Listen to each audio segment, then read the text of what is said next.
One.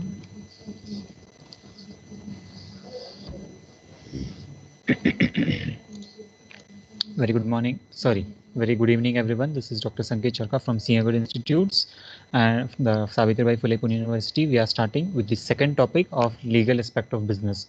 First chapter we have understood or we have dealt with what is the concept of Indian Contract Act, and second chapter we are dealing with the Sale of Goods Act 1930.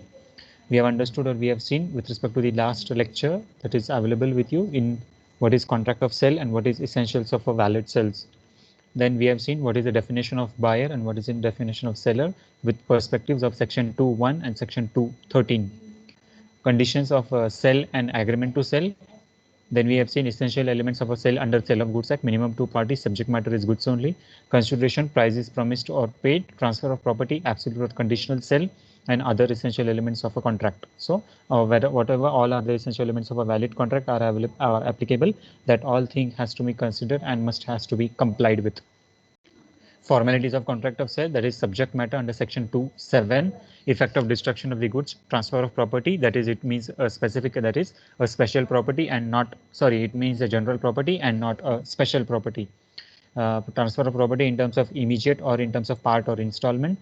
Price consideration under section 9 and 10, that is a particular consideration may be completed immediately or a consideration may be at a certain future date.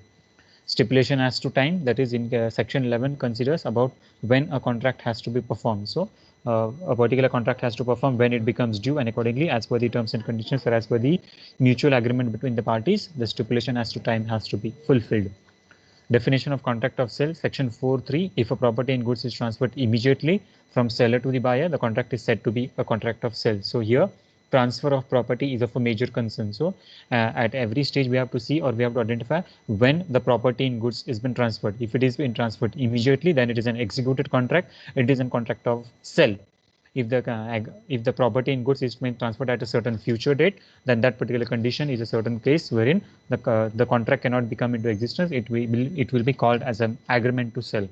Type of contract, that is classification of this particular contract, falls under the category of executory contract. So contract of sale is an executed type of contract, and agreement to sell is an executory contract. Difference between sell and agreement to sell, we have seen around 5 to 6 points, wherein the differentiation between sell and agreement to sell was provided for you.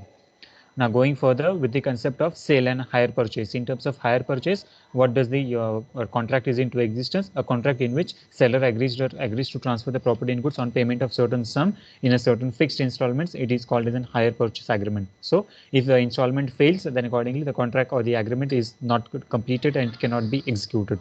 So here in this case, we have to understand about what is the terms of payment. In case of a contract of sale, you make the payment immediately and the property and the goods is also been transferred immediately. But in case of an hire purchase system, in case of hire purchase, what happens? There is a certain situation wherein unless and until you complete all the installments of the particular payment, the property is not transferred for you and you do not get the ownership rights of that particular property.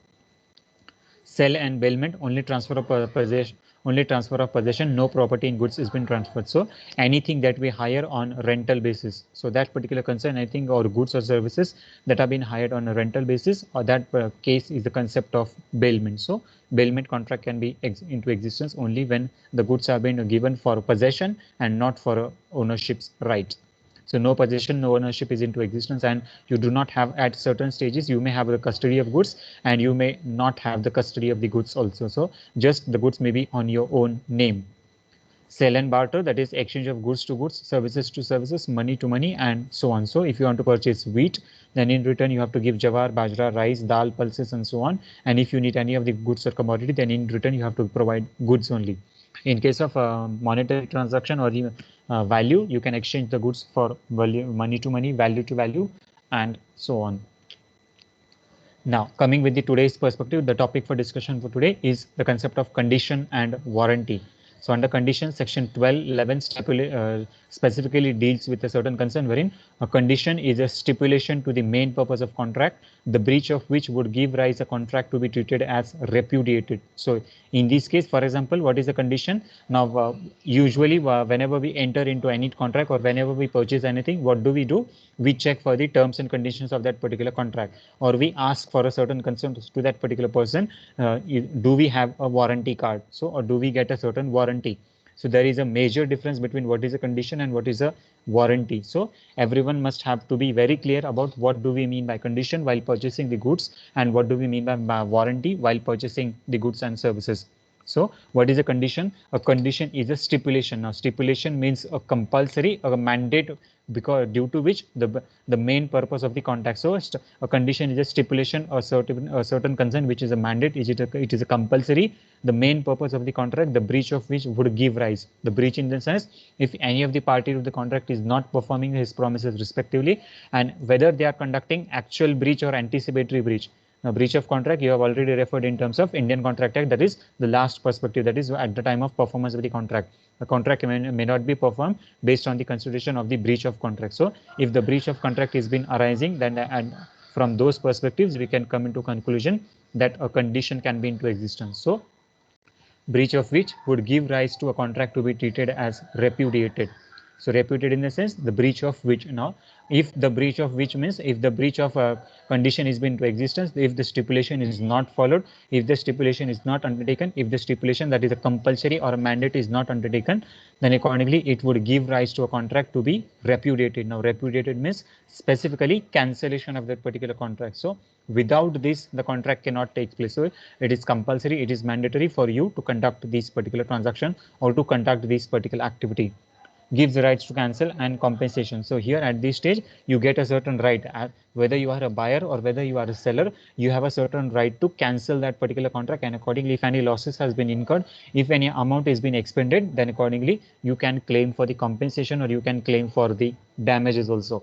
So in this case, what is the condition? Condition is specifically a stipulation. So this particular word, that is stipulation, breach and repudiated plays an important role whenever you write a particular definition in your examination.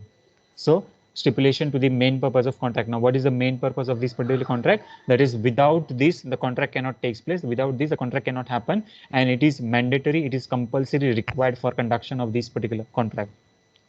Now let's take an example. For example, earlier also I have quoted this particular example. Now just repeating from the purview of the condition. Now take a situation wherein recently I have purchased a new flat, and when this particular flat was purchased, I have hired an interior designer. Now, based on the interior designer suggestions, my entire flat was been decorated, and this particular flat that was been decorated, at the end of the day, what happened? The interior decorator gave me a certain suggestion in terms of kitchen.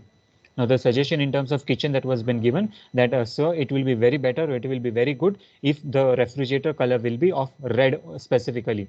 So what was the suggestion? My stipulation to the main purpose of contract. So stipulation is, if I want to make my flat look good, very decent, very nice, in a very decorative way, according to the expert that was been appointed. Now who is that particular expert?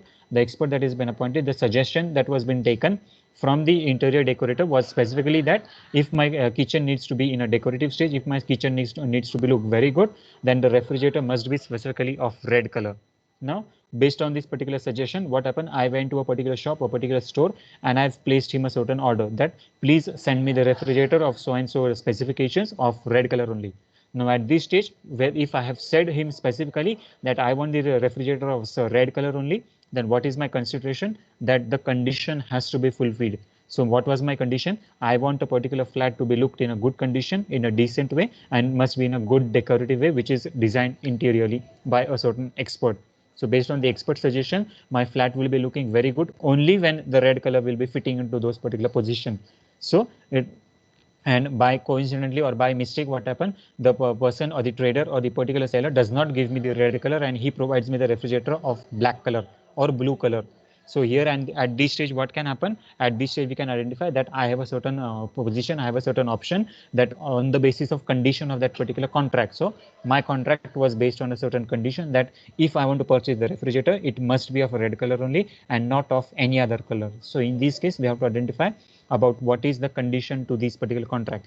If the condition is fulfilled, then the contract can be performed, and if the contract condition is not fulfilled, then the contract can be repudiated. Repudiated means it can be either cancelled or I can claim a certain compensation.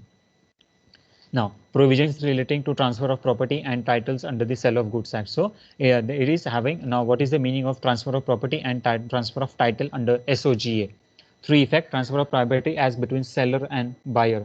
So at every stage, whenever we are conducting any transaction between a seller and buyer, we have to understand, we have to take proper care about the transfer of property. Now, transfer of property means either you are transferring the general property or special property in goods.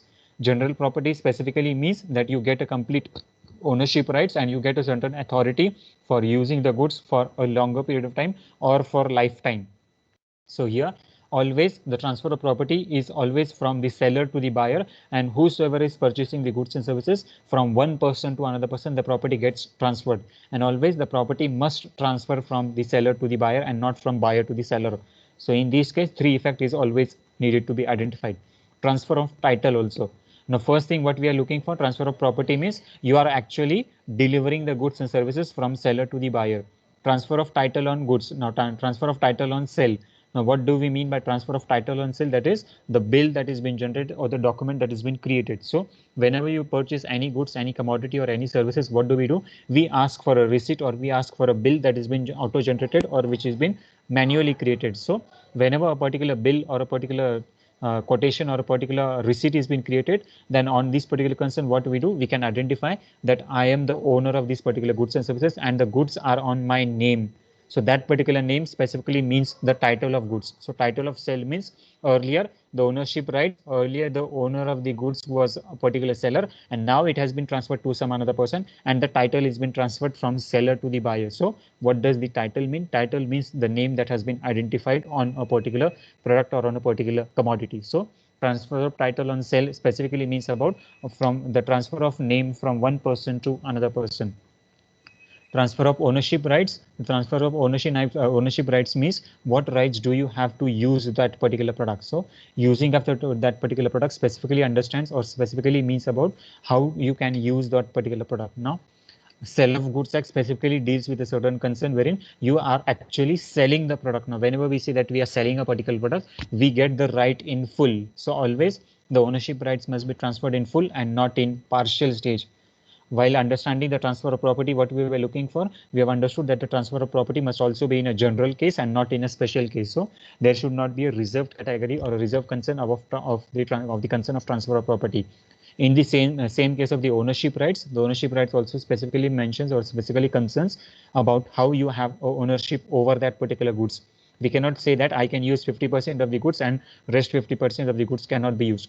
I cannot say that these particular goods can be used for 1 year and after 1 year I cannot use these goods. So this is the case, or this is the understanding that what ownership rights do you have. Once you purchase a certain goods, you becomes the real owner of that particular goods and services, and for a lifelong period, for a unlimited period of time, you get a certain right, you get a certain authority to use those goods and services. So in this case, we have to identify major three concepts or major three components about what is the title in goods, what is the property in goods, and what is the ownership right that you are getting while transferring or while selling the goods from one person to another person. Now, example, Mr. Ram agrees to sell a car to Mr. Shyam, wherein Shyam says that I need a vehicle to be used for a tourist purpose, but later after using, he finds it unfit. So he has the right to reject the goods and claim damages for it. So here I have taken an example wherein Ram and Shyam are the two partners and Ram agrees to sell a car to Mr. Shyam. Now, if at this stage, if Shyam has specifically mentioned that I need to purchase a vehicle and that particular vehicle must be fit for the consumption or fit for the tourist purpose only. But later after the purchase, what happened? Mr. Shyam finds that the vehicle or the car or the tourist bus that he has purchased, it is not fit for consumption, it is not fit for use, and accordingly it is defective. So at this stage, what option is available with Shyam? The right that Shyam has, he can again refund that particular product and he can claim the damages from Mr. Ram accordingly. So in this case, whatever purpose, whatever motive that you have identified, it must be completely fulfilled, and that particular purpose or motive, whenever it has been fulfilled, it must be obtained in that particular terms and manner only. Now, if it has not been fulfilled, then you have a certain right to cancel that particular contract and accordingly claim the damages or compensation from the respective parties. Now let's look at the next perspective, warranty. So what do you mean by warranty?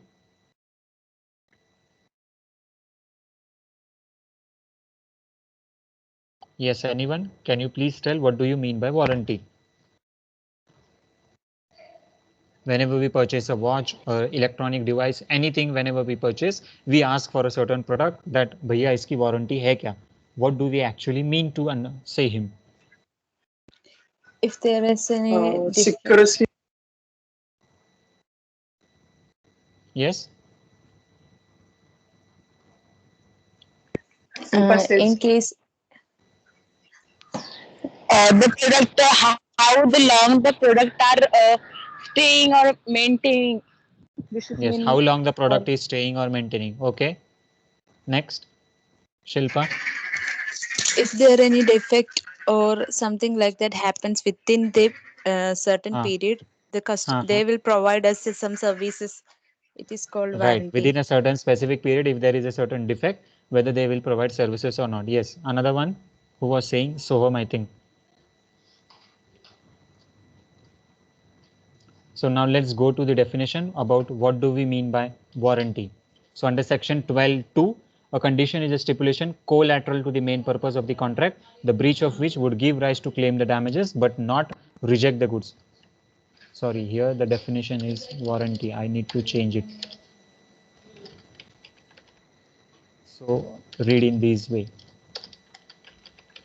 A definition of warranty as per section 12.2, a warranty is a stipulation collateral to the main purpose of contract, the breach of which would give rise to claim the damages but not reject the goods and cannot be treated as repudiated. So secondary importance. So primary importance is always for a condition and secondary importance is always provided for a warranty. Now, what is a warranty? Warranty is a stipulation. Same. A condition was also a stipulation, and warranty is also a stipulation. But condition is the main stipulation, whereas warranty is a collateral stipulation, which is always the main purpose of this particular contract. Now, breach of which, any party to the contract may conduct a breach. That is, you went to a particular shop and you said that. Hello, sir. I want to purchase a watch. Now, whenever you go to a Titan store and you purchase a particular watch, what happens? The store person or the salesman says you that there is a warranty of 2 years. That within a period of 2 years, there will be no damages or there will be no maintenance cost for this particular watch that you are purchasing. Now, the watch costing rupees 5,000 that you are purchasing and it is having a warranty period of rupees for a period of 2 years. Accordingly, what is the condition? There was no condition that was been associated. You have just purchased a normal watch. But what was made available? Collaterally, the seller has given you a certain condition. The seller has laid a certain warranty stating that this particular watch will be working in an effective condition. There will be no damage for this particular watch over a period of time that is maximum of 2 years. So always it is collateral. Collateral means it is not associated with the main purpose of contract. So condition is always a stipulation that is a mandate for a main purpose of contract, but warranty is not related or not concerned with the main purpose of contract. The breach of which, now if any of the party to the contract is conducting the breach, now usually in terms of sale of goods act, the breach has been conducted in terms of condition and warranty by the seller itself. So the seller is usually found to conduct a breach, and at this stage, if a breach of contract has been conducted, then under the terms of conditions of under the purview of warranty, you have the right to claim the damages, but you cannot reject the goods that have been asked for, that you have got the delivery. So here in this case, whenever warranty comes into picture, you cannot reject the goods, you cannot refund those particular goods also, but accordingly the particular person can change that particular goods, and a small rectification in this particular contract can be done. Accordingly, whatever damages have been required, whatever changes in the particular product have been required, the maintenance will be done for that particular goods and services, and accordingly the goods will be same refunded back to you, and the contract cannot be treated as a repudiated or a cancelled contract. Secondary importance. Now, why? Because we cannot repudiate this particular type of contract. So if a particular contract cannot be repudiated, then we can say that a particular contract is into existence and it is of a major importance, not of a major importance, and it is of a secondary importance. Only claim damages. So here at this stage, what can a person, that is the particular person who is aggrieved to this particular contract, the buyer, what he can do, he can only claim damages, and accordingly he cannot claim the entire product. So if I purchased a watch of rupees 5,000 from Titan, then accordingly I cannot say to that particular person that entire 5,000 amount has to be refunded to me. But what he can do, he can just repair that particular part that is damaged, and accordingly the major or the minor corrections in the product can be done, and the same product will be refunded to me. Your intention is important. So here, now in this case, what is your intention? Now your intention identification is very important whenever you are identifying the either it is a condition or either it is a warranty. Now, if your intention is from a certain concern wherein the main purpose of contract is getting violated, then it falls under the purview of condition. Now, in case of if a certain intention is falling on at a collateral stage, that is at a secondary stage, then here it falls under the purview of warranty. So, intention of the party, that is intention of the buyer, is is a major concern that you have to identify, and based on those concern only, it can be identified whether it is a condition or whether it is a warranty. Now, example we have taken, Mr. A purchases a refrigerator from Mr. B, the retailer who says it is frost free, but later after 6 months find it is not accordingly. Hence, he can get repaired and cannot get replaced. So, example that is given with that is Mr. A goes to a particular store and accordingly he says that I want to purchase a refrigerator. So, a Whirlpool refrigerator was being purchased, and while selling this particular refrigerator, the particular person, the seller has, that is Mr. B, has specifically said that it is a frost free refrigerator and the warranty for this particular refrigerator is for 2 years. Now, but after consumption or after using this particular refrigerator on a daily basis, what happened? After 6 months, it has been found out that the refrigerator is not frost free, and in the cooling section or in the freezing section, accordingly, the frost starts settling. So at this stage, what happened? The stipulation now here, your condition or the refrigerator that you have purchased, you have not mentioned specifically what is the main purpose of your contract. You have purchased this particular refrigerator to freeze any of the amount or any of the commodity that you can store at that particular place.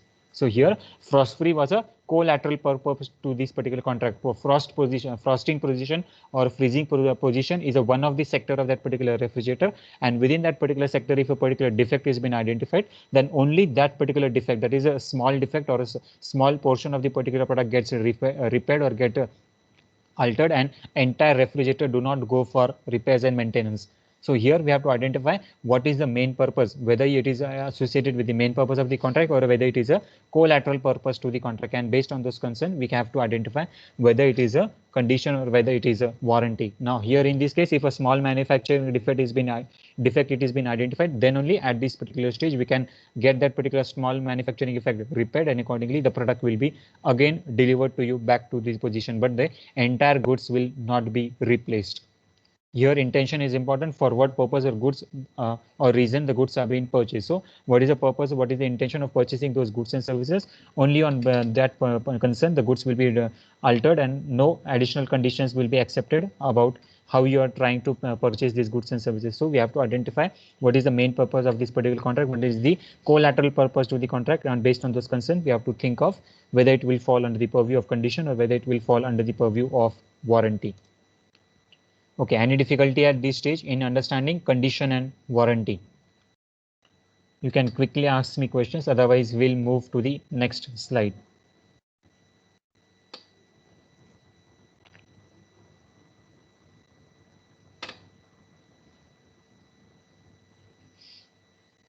Now, the differentiation between condition and warranty. So condition is essential to the main purpose of contract, whereas warranty is collateral to the main purpose of contract. The aggrieved party can repudiate the contract and claim damages, or in both cases, in case of breach of condition. So if a breach of condition is being created in terms of condition, what a party can do? The party can claim damages also, and the party can completely change the product or alter the product that he has received.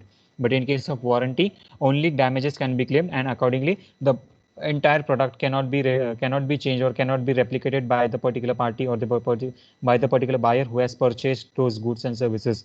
So in this case, we have to identify what is the major differentiation, what is the condition with respect to the breach of a contract. So in case of breach, the damages and the compensation both can be claimed by a certain person who is under the purview of condition, and in case of warranty, only damages can be claimed. No amount of compensation or no amount of change in the product, that is actual physical product, cannot be changed whenever it is been required. So, and the third point, a breach of condition can be treated as a breach of warranty, but a breach of warranty cannot be treated as a breach of condition. So what is the meaning of breach of condition? That entire contract stands cancelled.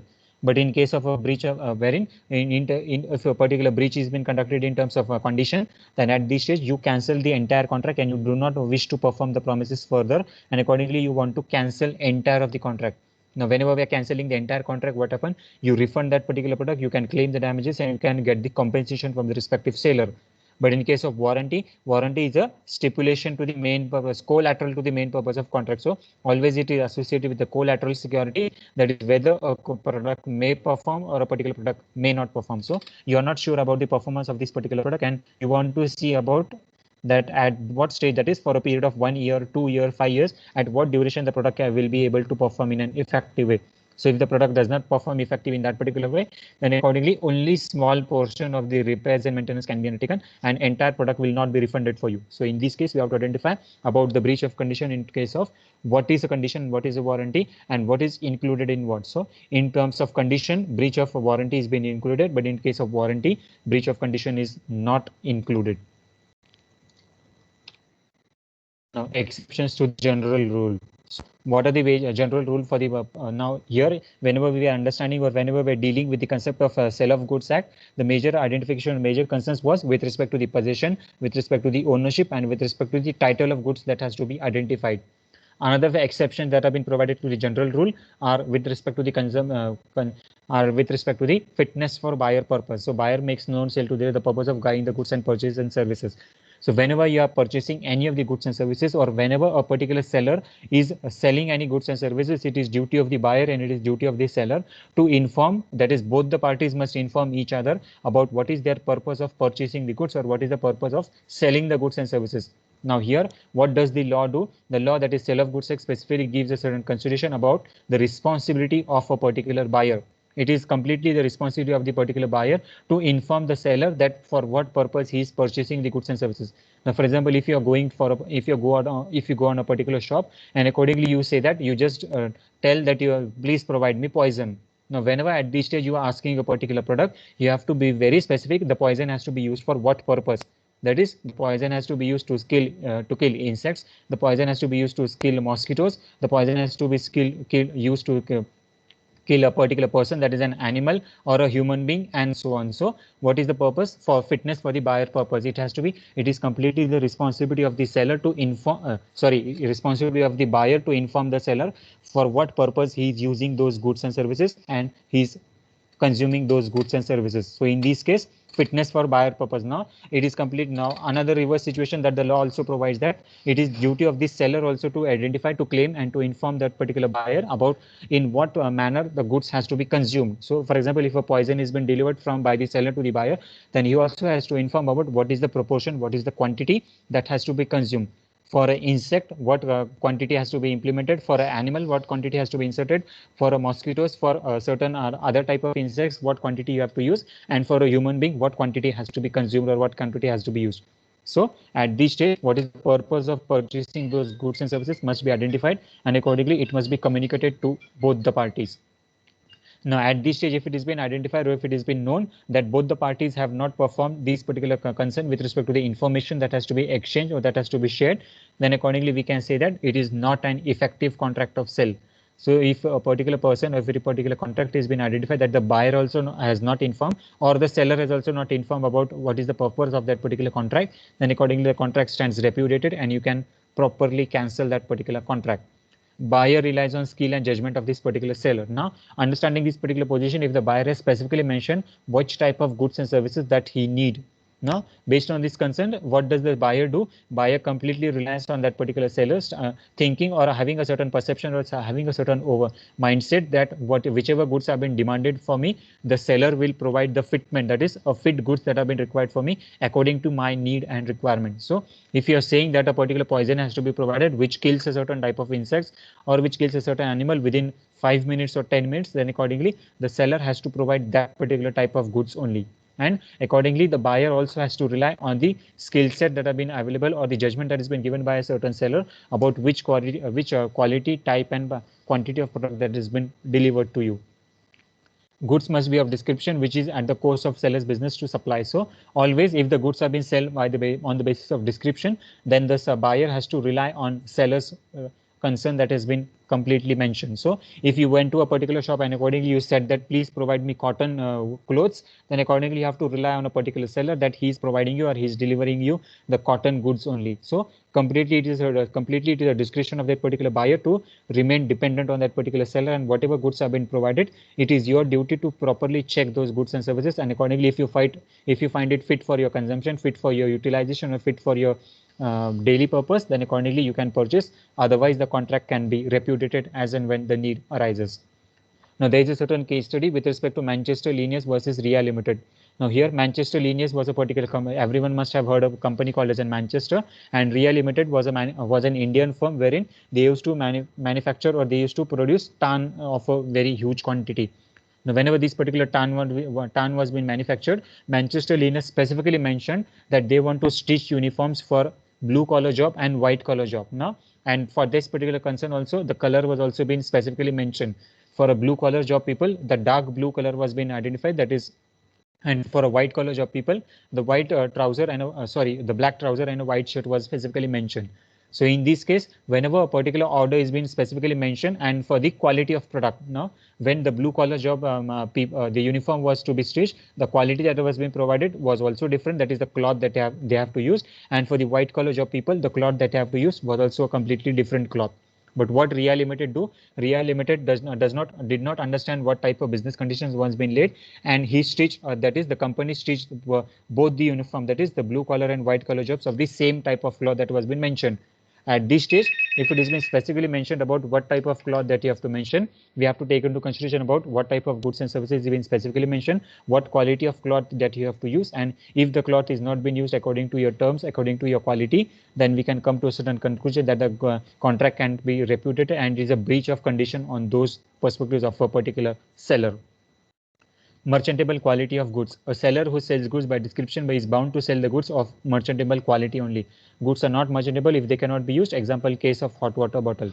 Now, for example, merchantable quality of goods. That is, you go to a particular store, and accordingly, whenever you visit that particular store, what the particular seller will do. Excuse me. Hello. हाँ आमची नाही आहे. हाँ हो बरोबर ठीक आहे ठीक आहे. हां आणि ते अश्विन गोत्रेचा मेल आलाय ना, त्याचं काय? एक मेल फॉरवर्ड केलाय ना त्यांनी. बरं, तो म्हणतोय की माझा झालं नाही व्यवस्थित आणि हे ते.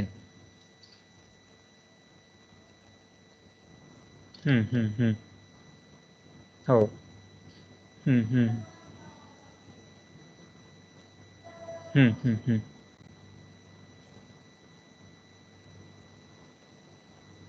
हं. हो, ते आहे. हो, हो. हं, हं, हं.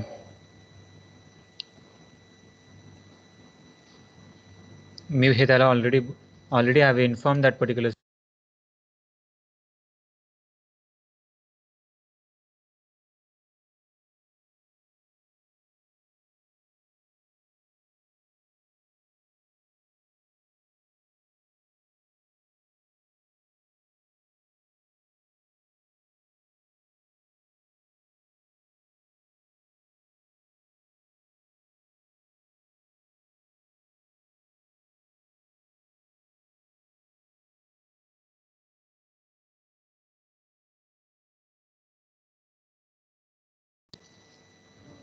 Okay, sorry for the interruption. Now, merchantable quality of goods. So, merchantable quality of goods specifically means about what type of goods are available based on the description. Now, you went to a particular store, and whenever you went to that particular store, you want to purchase wheat or a certain example of rice. Then, whenever you want to go to a particular store for purchase of rice, what happen? There are various description counters. There are various counters or outlet that is mentioned, and a particular display poster is also been mentioned that which wheat or which rice is of which quality, and what is the pricing of those particular goods and services. So it is completely the duty of that particular seller. So a seller who sells the goods by description is bound to sell the goods of a merchantable quality only. So whenever a particular seller is displaying certain goods and services on the counter, it is his responsibility, it is his duty to identify that the goods are of a merchantable quality, that is, the goods are of a good quality only. So the goods which are defective, the goods which are not fit for consumption or fit for use, that particular type of goods must not be displayed at that particular counter. If a particular buyer on his own, if he insists that I want a product of the lower quality or the lower quantity, then accordingly the goods must be portrayed, and and if it is not been demanded, then accordingly the goods must not be portrayed.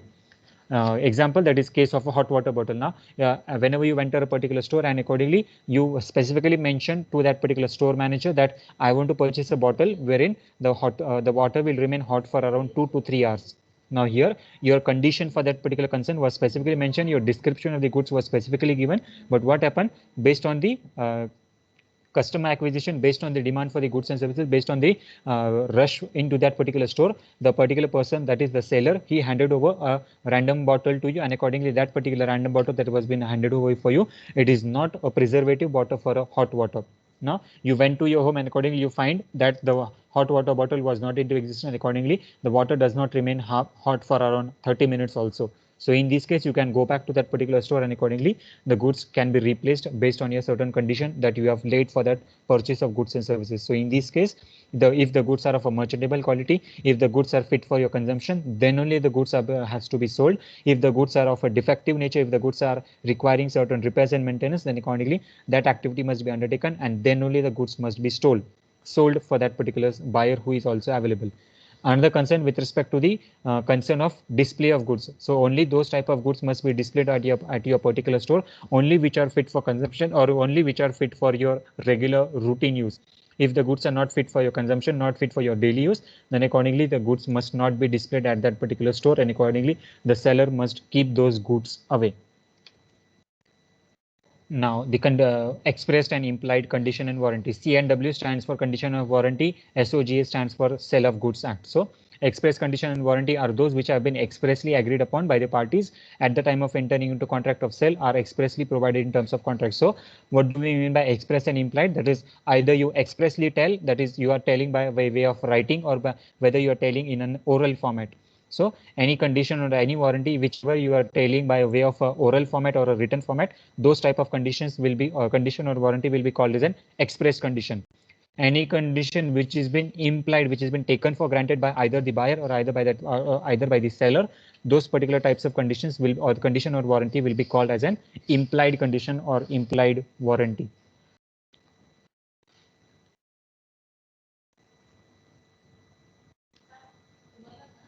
Implied condition. Now section 14, 15, 16, 17 deals with the certain considerations with respect to the implied condition. Now express conditions, you need not any explanation wherein express condition, that is you are specifically mentioning to that particular seller about what is the description of the goods, why do you need to purchase these goods, and so on. So either it is being provided in a written format or either it is being provided in oral format. It has been assumed that the goods and services will be of that particular category or will be of that particular type only. So in this case, we can identify about what is the express condition and express warranty.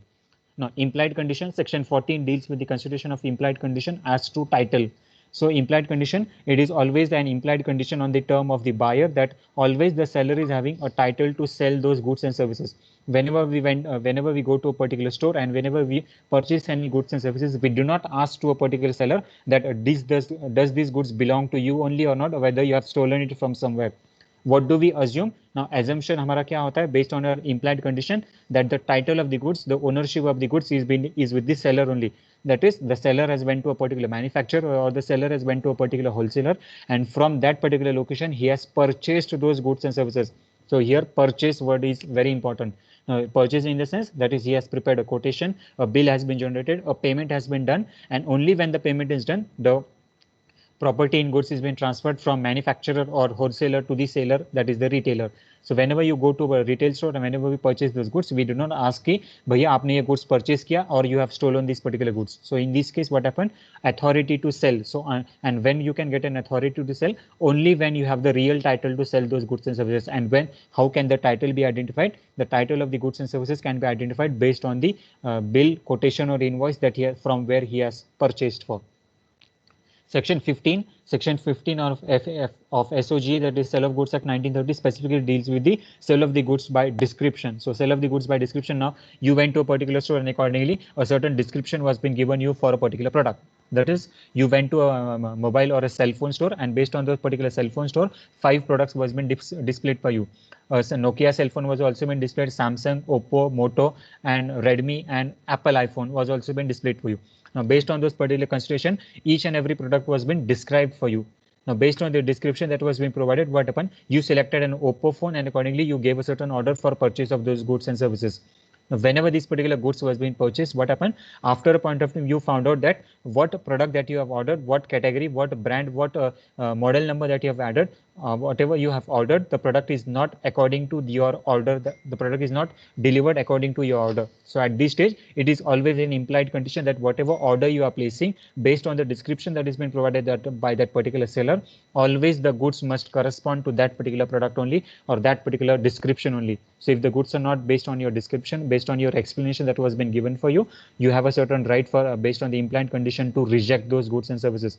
Why? Because your condition is getting violated, and accordingly, whenever condition gets violated, you have a certain option for repudiation of this particular contract. So here, any of these condition is not been fulfilled, any of the condition is been not complied for, then accordingly, based on the implied condition of the particular concern, you can repudiate the contract, which means you can cancel that particular contract, and accordingly, you can claim compensation also, and you can claim damages also. Correspondence. Now, another example for correspondence, for example, whenever you go to a particular store, that is when we purchase wheat, or whenever we purchase rice, what do? We go to that particular counter, and accordingly we take a sample into our hand.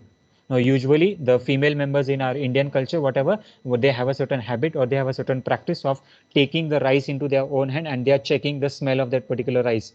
In case of wheat also, we take the sample of that particular wheat, and accordingly we check whether the quality, quantity, or the description of the goods are accordingly or not. Now, whenever you place a particular order, and accordingly based on those concerns, what happens? The particular lady gives a certain order. That is, please pack 10 kg of rice from that particular counter, which is valuation of rupees 70 per kg.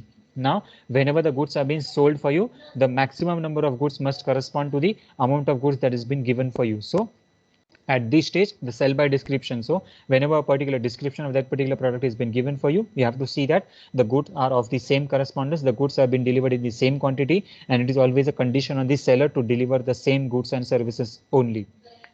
As to quality and fitness of goods, so quality and fitness of goods, which specifically, that is section 16.1, 16.2, and 16.3, specifically deals with the goods specific concern. So quality and fitness of goods specifically mean whichever goods that you are using, always it is a duty of the seller to inform that particular buyer about what is the quality, what is the brand, what is the type of goods that you are purchasing, and whether the goods are fit for consumption or whether goods are not fit for consumption. So always the seller has to inform a particular buyer about what is the fitness of these particular goods. Now, you went to a particular store, and accordingly you asked for a poison. Now, this particular poison, if it is of a which quality, which quantity, and what consumption differentiation matters to the, or it is a threatening to your life, the seller has to completely inform the particular buyer about what are the pros and cons related to that particular product. So accordingly, the quality and fitness of goods, whether the what is the quality, what is the brand, what is the association, what is the fitness of those particular goods, everything must be clearly explained by that particular seller. And unless and until the buyer is having a clear knowledge, clear implications about those particular product, the communication must not be cleared accordingly, or the deed of sale must not be completed. Fitness of goods, the fitness of goods specifically must be mentioned by that particular seller about what quantity of goods must be consumed. That is, the goods must be consumed for rupees 50 milligram, 50 gram, 1 gram, 2 gram, 5 gram, 10 gram, 100 gram, 1000 gram, and so on. So accordingly, the fitness of the goods must also be identified. Based on the different brands that have been associated, based on the price that has been set for a particular product, it is duty of the seller to inform the particular buyer whether the goods are fit for consumption or whether the goods are not fit for consumption. As to merchantability or usableness, merchantability specifically means, or specifically understands about what is the use of the product, or for what purpose you are using those goods and services.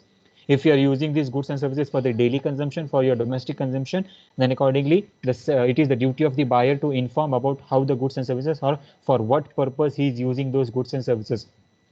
If the seller is selling those goods and services, he must inform the particular buyer about what quantity has to be used, what quality is being provided, and what proportion of the goods and services is fit for consumption. Now, for example, when you went to a particular shop and you purchased milk, now whenever you are purchasing a milk, it is always assumed, it is always implied that the merchantability of the good, that is, it is fit for consumption, and accordingly the milk will be consumed within 2 hours or 3 hours.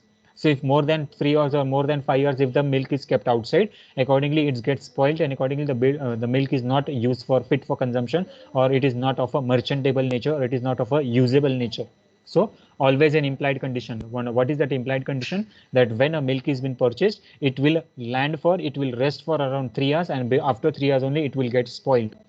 Implied condition, that is whenever you are purchasing a particular cloth or a particular uniform or a particular dress that you are purchasing for yourself, we always assume that that is on the day one the uniform will not tear or the cloth that you are purchasing will not tear, and accordingly it will last for around 1 month or 2 months. So in this way the merchantability of the goods has to be identified. Another example, merchantability or usableness of goods. Very often we purchase different types of clothes, and at every stage what do we find? Certain clothes means their color get diminishes, or a color is being wasted in terms of water whenever you are washing. So in terms of merchantability, what we can identify, that the color of that particular cloth or the color of that particular cotton or whichever you are using, it is getting affected and is getting defective over a period of time whenever you are frequently washing that particular product. So based on the implied condition, it can be identified whether the product is fit for usefulness or whether the product is not fit for your daily usefulness. As to customs or usage of trade, now if the particular product or the commodity is used for a business purpose, then this it is the duty of that particular buyer to inform that particular seller for what purpose he is purchasing those goods and services.